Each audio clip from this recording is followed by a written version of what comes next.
Pale ulipo, lile jukumu uko nalo, basi si wewe, ni Allah akakuchagua uwe hivyo.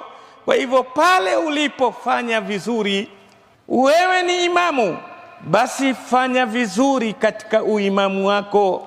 Tekeleza haki za imamu, usiwe mzembe, kwa sababu Allah akakuchagua. Kuna wangapi waliosoma hawakupewa nafasi hii na Allah? Wewe ni mwalimu, kuwa mwalimu mzuri, mwalimu ambaye atatumia zile mbinu alizosoma za kuwa mwalimu.